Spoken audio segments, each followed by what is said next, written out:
Welcome back. You're watching The Nation at 5 right here on CNN News 18. We are now taking you to breaking news we've got regarding elections. Specifically, we're taking you to Gujarat and the breaking news that we've got coming in. A tweet put out by the now deceased Congress leader Ahmed Patel's son. He's dared the Gandhis of sorts. We'll just read it out to you. He said if the Bharuch Lok Sabha seat is allotted to the Aam Aadmi Party under the alliance in the next Lok Sabha elections, neither I nor the conscientious workers of the Congress Party will support the candidate of the Aam Aadmi Party. Remember, he's saying this after the Aam Aadmi Party and the Congress have reached an agreement in Delhi. Gujarat is one of the other states where it's been said that the two parties will coordinate.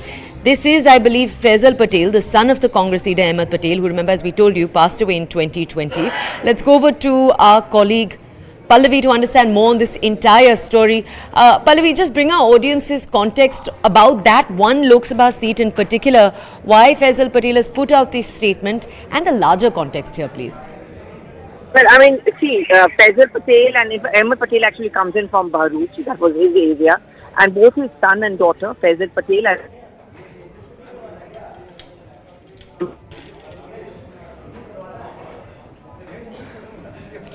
All right, we've lost our connection with my colleague Pallavi. She was giving us context on why it is that Faisal Patel has put out this tweet. But you know, what is particularly interesting is that Faisal Patel is someone who has in the past too expressed his discontentment with the Congress party. We'll bring you more on that in just a second. My colleague Pallavi back with more context. Pallavi, over to you. yes. So Toya, Bharuch was the constituency of Ahmed Patel, and after his death, his children, that is both Mumtaz Patel, who is also officially a member of the Congress party, and Faisal Patel. Mumtaz Patel particularly had expressed her desire to contest elections from there. As you already know, the Aam Aadmi Party has announced a seat in from its kitty for Lok Sabha elections, and now with the AAP and the Congress party tying up, Toya, which means the Bharuch would go the way of Aam Aadmi Party, and that is unacceptable to the children of Ahmed Patel, because you know AAP has been eating into that particular constituency inch by inch, and therefore you see what you see, and this is exactly what we are talking about. I mean, you know, at the top level, the alliances may be stitched, but at the ground level, how do you ensure that the party workers work along with each other?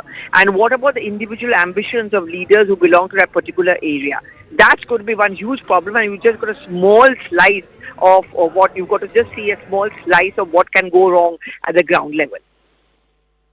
Can you also tell our audiences a little bit more about the Congress-Aam Aadmi Party dynamics at play in other states? We've obviously discussed Punjab in depth, now Delhi in depth. What are the other states possibly on the radar?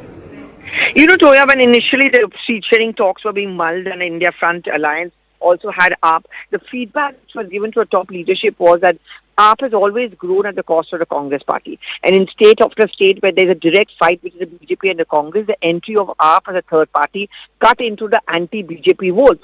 And we saw it what happened in Goa. The AAP won 1 seat. In Gujarat, they won 5 seats. And the Congress performance was... That was the logic which was given by the Congress workers against any alliance with the Aam Aadmi Party. That is something which the Aam Aadmi Party and the Congress leaders seem to have agreed upon. That, you know, for now, let's have alliance. We are going to compromise a bit, but at the end of the day, let us also keep in mind the fact that AAP should be given a seat as far as Gujarat and Goa is concerned. Okay, I just want to understand more from you right now, Pallavi, about what the ground dynamics between the Aam Aadmi Party and the Congress in Gujarat have looked like. In Punjab, it's been clear that it's been full of acrimony. In Delhi, obviously, there was acrimony, but they see eye to eye now. What does it look like in Gujarat over the last few months? Well, it was quite acrimonious, Toya, even at the ground level between the Congress and the AAP in Gujarat. Because I remember when we had gone there to cover the elections, it's a straight fight between the BJP and the Congress. The Congress, from a position of strength, has started losing out because the AAP will obviously grow at the cost of the Congress because it moves into an anti-BJP space. And that's pretty much the argument which was given by the Congress workers, especially in Goa, in Gujarat, that, you know, if you are going to think of an alliance with them, AAP will never ever let us grow. So why are you even thinking of this kind of an alliance? Okay, and Pallavi, can you also tell us some reports suggesting that it was the hope that Mumtaz Patel would actually be given the seat, this particular seat. Can you give us context there? Well, as I just mentioned, Bharuch has been the constituency of the seat and the hometown of Ahmed Patel.